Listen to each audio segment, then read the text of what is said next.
Oxford City have moved grounds 3 times in the past 7 years, and it's been a rough ride for a club in the shadow of Oxford United and the academic and sporting excellence of the University of Dreaming Spires. But now it is City's turn, and their former player, Mark Lawrenson, who also played for 1 or 2 clubs whose names escape me, linked up with his old teammates for the Fa Vase quarter-final against Canvey Island. Oxford, a city of culture, a seat of learning and a place of varied heritage.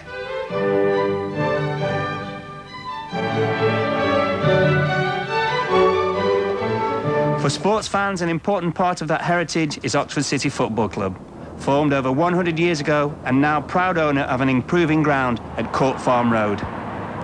It is midday on Sunday 19th of February and the Oxford City team are treated to a pre-match brunch by the management. They're about to play a crucial quarter-final FA Cup Vase game against Canvey Island. They might also gain food for thought because today is a culmination of 7 years of fighting for survival. In 1988, Brasenose College decided to evict their tenants from White House Road to develop the area.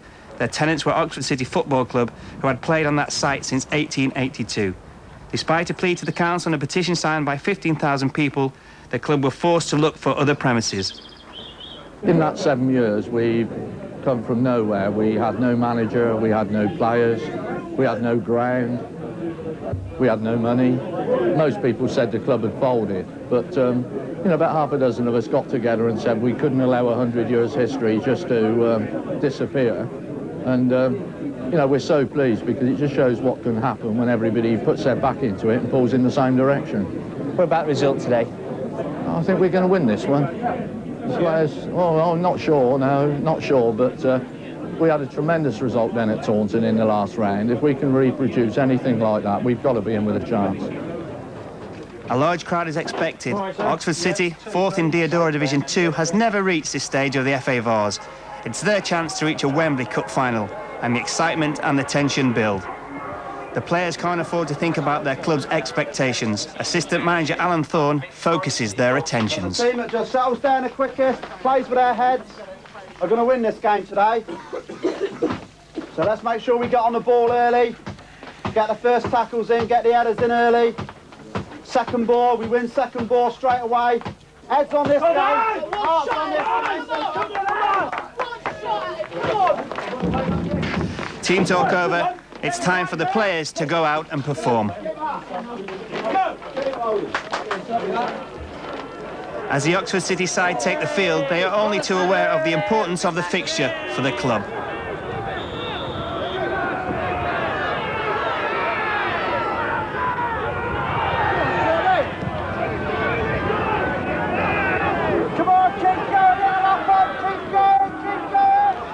The first half turned out to be a very scrappy affair, punctuated only by 5 yellow cards. It is a nervy affair and a large Canvey contingent add to the pressure on Oxford City.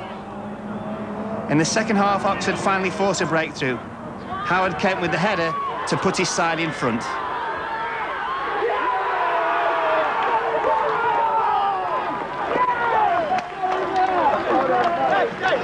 Oxford City's first goal this afternoon scored by number 10, Howard KEMP. But Canvey Island won't go down easily. Only some brilliant goalkeeping by Colin prevents Canvey from equalising.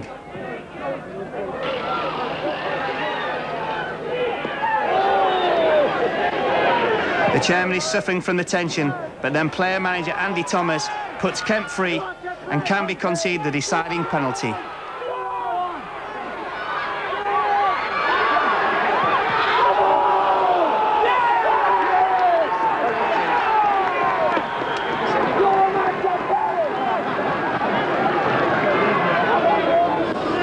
Player manager Andy Thomas puts City in the semi-final.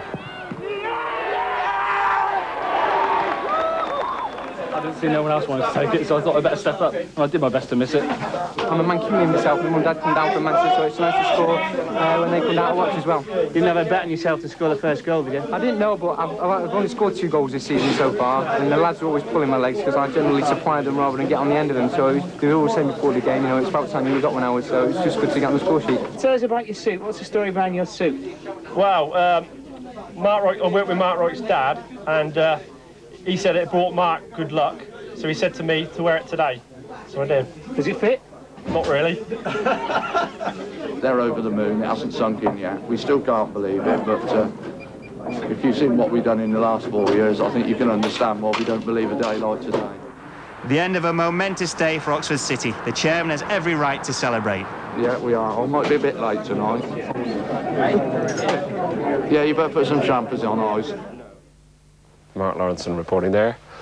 Down among his former teammates. Big day for them, wasn't it? Great day for them. I think the crowd was something like 1,444, which is virtually 10 times the normal. So I think it's nice for people like, you know, people on the committee who've worked years, Paul, and the fact they got kicked off their old ground, they've moved 2 or 3 different times, and to have a day like they had last Sunday. And of course now they're in the semi-final and they're all mad about Wembley. They're all like brilliant. Big dreams about it. What's the semi-final draw? Do we know yet?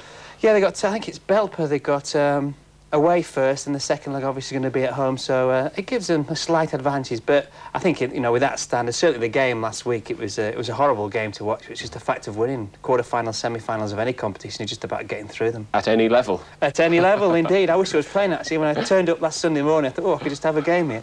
Obviously not.